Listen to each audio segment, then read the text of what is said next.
গোপালগঞ্জের মানুষের যে দীর্ঘদিনের ট্রেডিশন, ঐতিহ্য, তাদের যে আতিথেয়তা, সেটার কিন্তু বিপরীত একটা দৃশ্য উপস্থাপন করে।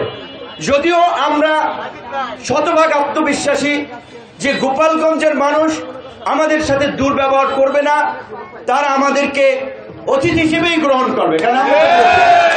কিন্তু তারপরেও কিছুদিন আগে যেহেতু একটি অঘটন ঘটে গিয়েছে, যার ফলে প্রশাসন, আমাদের নেতা কর্মীরাও অনেকে হয়তো মনে করেছে একটু একটা নিরাপত্তা ব্যবস্থা নিলে সেটা আমাদের সকলের জন্য ভালো, যে কোনো ধরনের অনাকাঙ্ক্ষিত পরিস্থিতি এড়ানো যাবে। কিছুদিনের যে অনাকাঙ্ক্ষিত ঘটনা, সেখানে আমি শুনেছি প্রায় 18,000 মানুষ নাকি মামলার আসামি হয়েছে।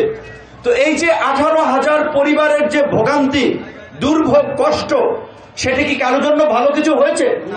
আমি কিন্তু ব্যক্তিগতভাবে চাইনি, বা আমরা এটা প্রত্যাশা করি না। সুতরাং আমি আমার প্রিয় গোপালগঞ্জের ভাই বোনদেরকে অনুরোধ করব, আপনারা দেখেছেন গত 16 বছরে আওয়ামী দুঃশাসনে অসংখ্য মা বোনের কোল খালি হয়েছে, আমাদের অসংখ্য ভাই বোনেরা গুম হয়েছে, 6 শতাধিক মানুষ, 3,500 মানুষ বিচার বহির্ভূত হত্যাকাণ্ডের শিকার হয়েছে। এই জুলাই গণ অভ্যুত্থানে 2,000 মানুষকে প্রাণ দিতে হয়েছে, 32,000 মানুষের অঙ্গহানি হয়েছে। এগুলো কি আমরা পারবো না? আমাদের চোখের সামনে সেই দৃশ্যগুলো রয়েছে। আপনারা সোশ্যাল মিডিয়াতে যান, ফেসবুক, টুইটার, ইউটিউব, বিভিন্ন ডকুমেন্টারি দেখেন।